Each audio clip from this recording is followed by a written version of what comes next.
Welcome back to this episode. In this episode, I have my dear friend Leslie here with me. She is a dear friend of mine that I have met during one of my trainings to deepen my practice in meditation and also branching out to learn different style of meditation. So welcome, Leslie. Hi, Fawn. It's so good to be with you today. Oh my gosh, it's really nice to always connect with you. Yes.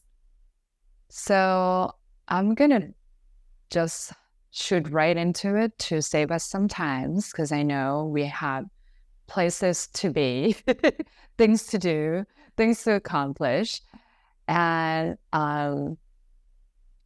so Leslie is joining me today to talk about her personal experience of meditation and mindfulness practices. So I'll let you tell the listener what you want to share from your personal experience of where you were or where you are going and what you like to accomplish or whatever you want to share, really, because not everybody is a seasoned practitioner. So I'll let you take over from here. Oh, thanks, Fawn. You know, when we were talking about mindfulness, and I shared with you that in my first foray into mindfulness, I was in yoga, and I had attended yoga for years, and we were invited to quiet our minds and quiet our bodies and simply be present. And I remember distinctly that I did not feel comfortable letting go of my busy mind, letting go of all those thoughts that I felt protected me. I felt like leaning on my thinking is what has gotten me through. So the idea of letting go of that made me uncomfortable. And I thought, well, I'm a failure at mindfulness. I can't do it. So I thought, I want to understand what I need that's below mindfulness, that I needed to repair or develop a stronger relationship with so that I could relax enough to do mindfulness. And I thought, well, who am I? What am I made of? And so we are our memories and our thoughts. We're our emotions. And then we have our physical body that we look at and walk around in. And then we have our inner light, our spirit. And I thought, I'm spending too much time in my thinking part, and I'm not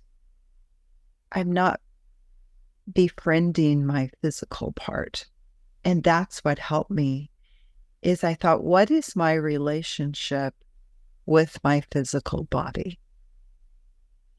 And when I considered that, I realized that my relationship with my physical body was not that great. When I look in the mirror, I make a face, and I wish that I looked more like my sister with her long waist and her thick eyelashes.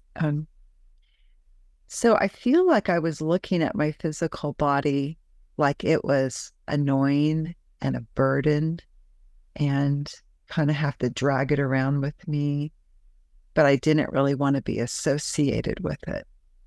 And I think that's why I was leaning so much on my thinking for my stability. Once I realized that my relationship with my physical body was in disarray and definitely dysregulated, I thought about how I could improve it. So I decided to look at my physical body as a gift that was given to me, and it can carry me around to where I would like to go. And it asks me to give it nutrients and water and exercise and quiet time. And then it self-repairs. It's loyal. It's been with me for the entire life that I've known. It's actually my best friend. And I have been treating my best friend like it is a stranger that doesn't belong in my life. So changing my relationship with my physical body allowed me to get out of my thinking about everything so much and helped me become best friends with this body that we walk around in, and understand that it does need quiet time,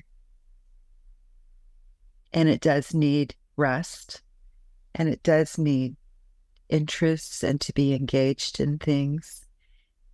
And that's what has allowed me to be quiet. That's how you get started with mindfulness. Mm-hmm. That's, yeah, to get to quiet. Because if I was just asked to quiet my mind, I think of mindfulness as I think of mindfulness as a pool of water. And a pool of water, when the body is in it, it supports the body, and you become almost have weightlessness, so that you don't have to work so hard to maintain your posture. But if you don't feel comfortable moving into the pool, then it's not helpful. So by befriending my body, I could slow down and take the baby steps that are required to go into the pool of quietness. So possibly just putting my toes in first, or my hand, and feeling what it feels like. So if that's a metaphor for starting mindfulness, instead of thinking of relaxing the whole body and mind, perhaps just relaxing one part, such as the eye muscles that move your eye around. It's only relax those. Yes. So that's how you can bring the awareness to yourself, to your best friend, which is your physical body here. I also like to call it your house. That's beautiful. Yes. And you could even say your home. Yeah. Yeah. Because in this lifetime, where do you live? You live in this body, right? You live in this house the entire lifetime that you are here in this physical body. And I love that you give this metaphor of slowly dipping your toe into the pool of water, because you don't know how deep this pool is, right? Because sometimes the water can be dark. And what if it's really shallow? And if you cannonball right into it, what's going to happen? Or dive with your head down right into it. And then you're not going to have a good start on this experience. That's really a good point. As you say that, it makes me think of even asking permission, of asking, your body, would you like to be quiet right now? Mm. And see if your mind and body say, no, I'd like to do the dishes first, or I would like to make that phone call first. And it's like, okay, all right, when would be a good time? And kind of, it's sort of you're having a conversation with yourself, of course, but Totally. asking.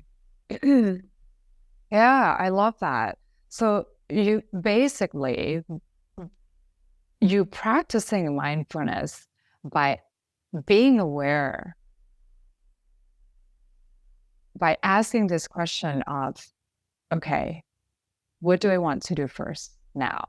Right? What is my priority? What needs to get done before I can even get to where I want to be, which is practicing slowing down, practicing the stillness.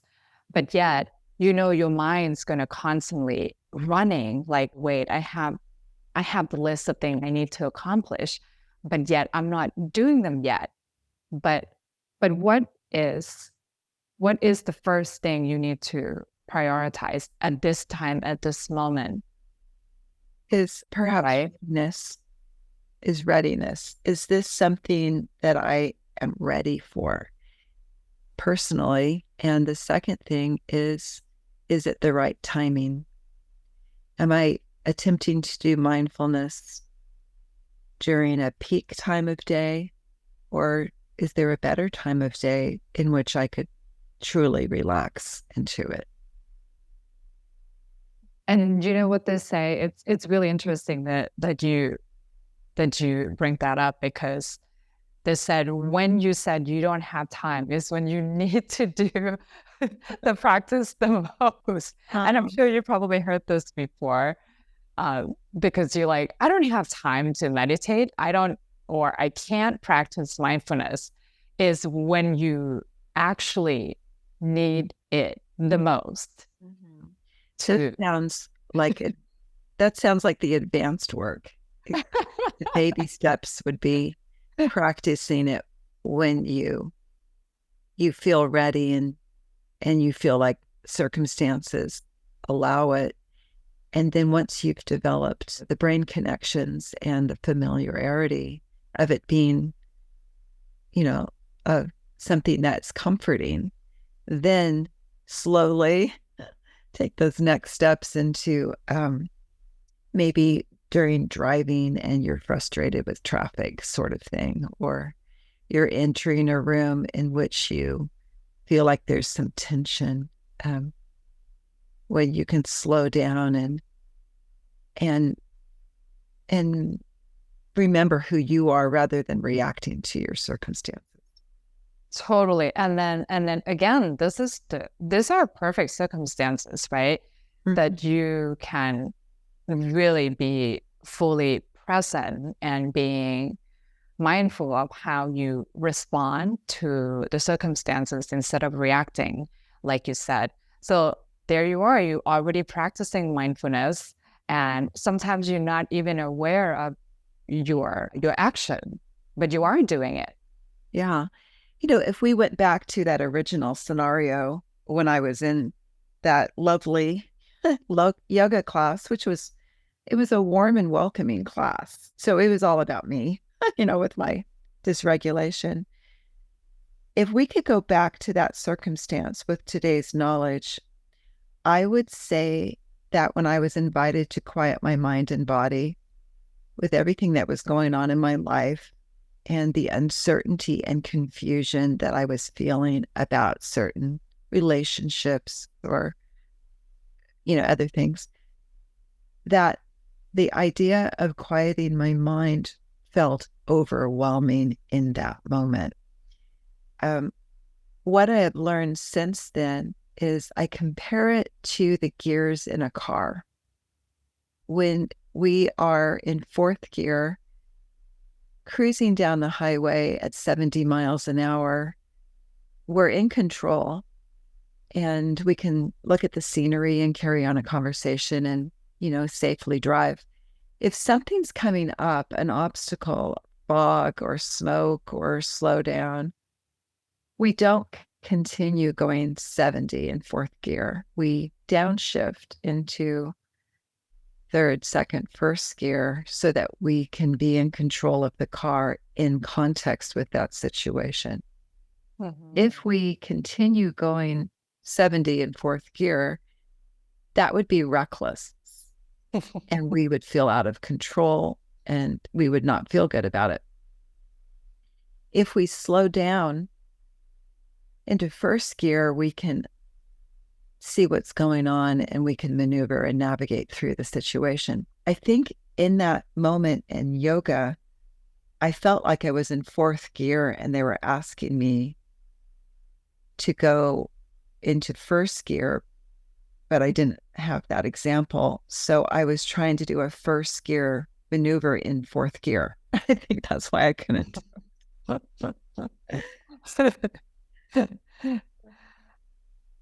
That's very interesting. And for some of our listener out there, and this is from the stat that we have checked from launching our first episode. Some of our listeners are young, in their early 20s. So now this group of listeners may not have the experience of driving stick shift.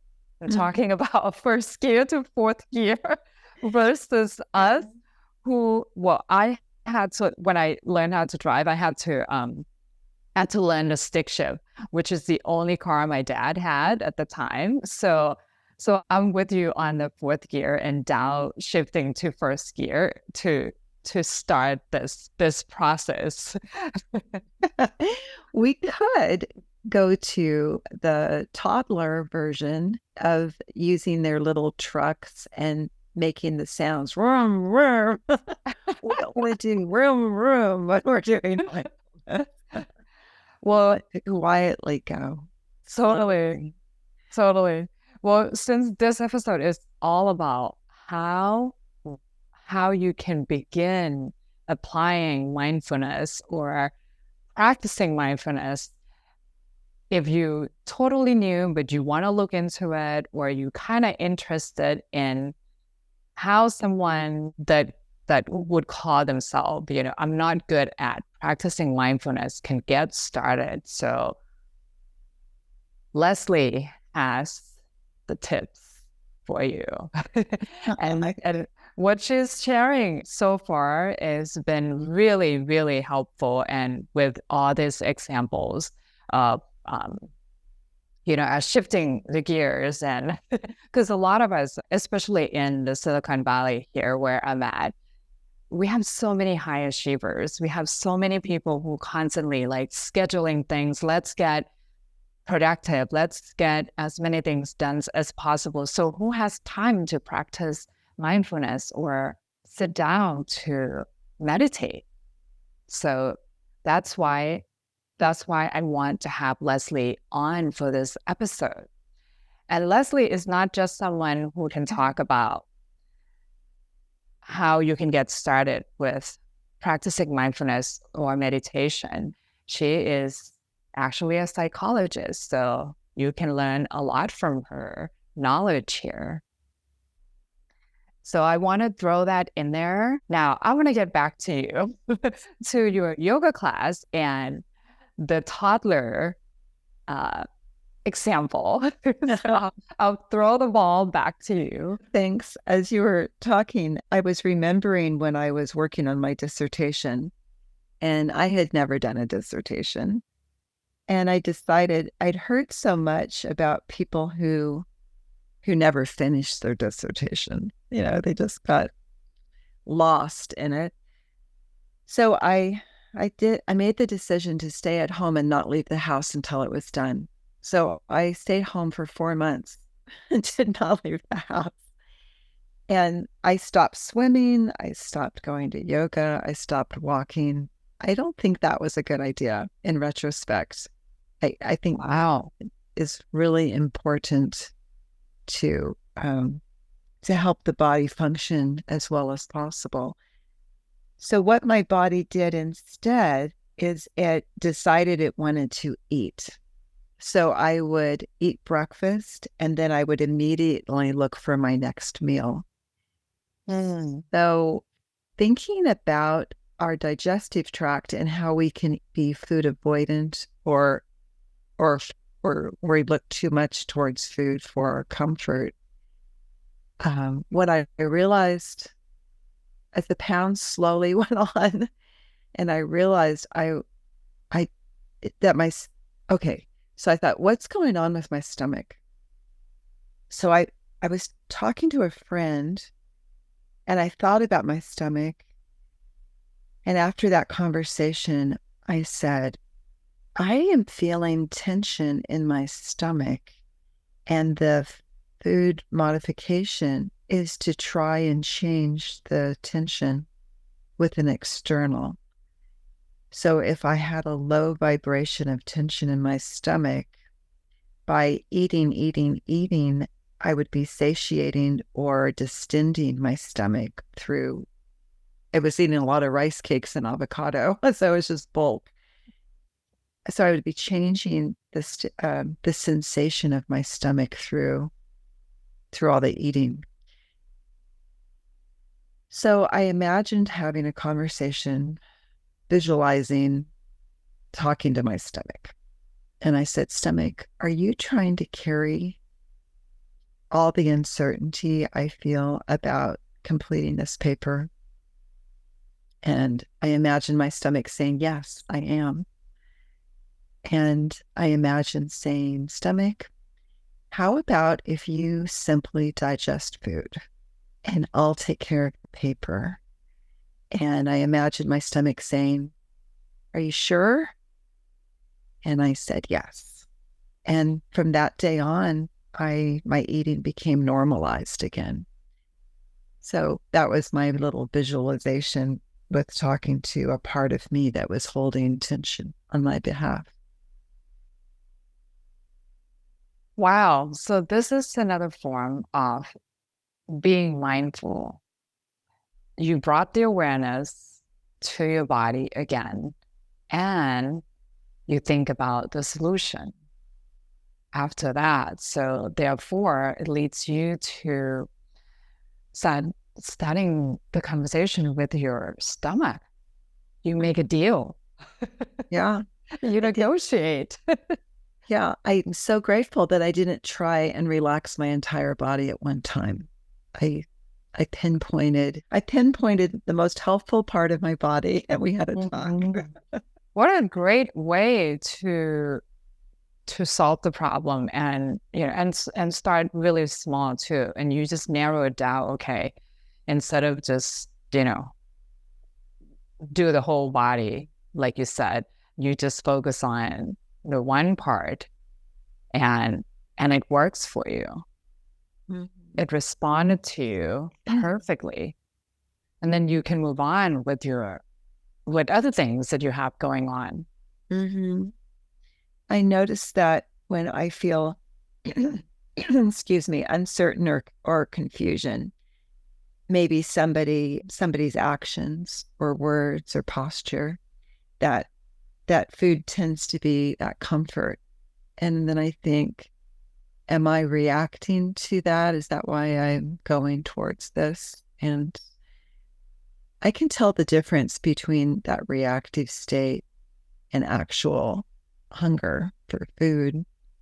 They are not the same thing. So quietly separating them, maybe placing actual readiness for, nutrients on one side, and then visualizing using food as a crutch to lean on when you are feeling uncertain or confused about something on the other side, and then just quietly notice them.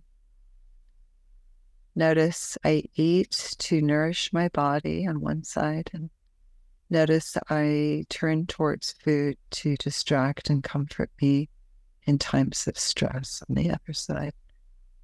And without thinking about it, just alternate your attention between those two. I love it. That's really beautiful. And that's... Yeah, until you're drawn towards one of them, your body feels drawn. That's a technique I learned from Yoga Nidra. Yes, I love yoga nidra. Mhm. So that is really, really helpful technique that you can do anywhere, really, right? Mm, yeah. Anywhere that you're starting to feel like you want to use food as a part of your comfort or to tame your mind of Mhm. some way, somehow. So how how is your journey so far with mindfulness now that we learn about how you get started toward mindfulness? Do you feel How often do you find yourself checking in with yourself or bringing the awareness back to the body throughout the day? That's a good question. I decided about a year or two ago, maybe longer, that I would I would greet my physical self, and I would greet my that life force that we have within us, that part of us that can be called soul or spirit or light or the energy and essence of that animates us. Um, I imagined the two of them having a conversation. If I were to if I were to talk from my inner spirit to my body, what would I say? And I thought, I think I would talk to my body with love and connection, belonging, and understanding, and acceptance of my current developmental state. So I imagine that when I wake up in the morning and at night when I go to sleep, I imagine my essence of me talking to my physical body with empathy and compassion and friendliness. And then I imagine my physical body addressing that spiritual state of me in that same language of I see you, I accept you, I know you're there, and inviting a partnership between those two. I think that's my most mindful thing that I do daily, so that I have a sense of being at home in my own self as I interact with my day and with other people. That is so simple. Check in with yourself, talk to yourself, visualize the solution for yourself. Did I sum it up correctly, Leslie? So I think that it definitely invites you to slow down, because we have that sense in our culture of needing to be a certain way or act a certain way. And that idea can sometimes be a mask that we hide behind. But if we actually befriend our dual self as spirit and body, and think, I am here. This is on purpose. I'm not an accident that I'm trying to run away from or something, but Mm-hmm. I'm Yes. here. I live in this body. I am this animate spirit or soul. Um, so what if I speak to them first before I speak to other people, so that I'm interacting with other people in a more authentic and meaningful way to me. Oh,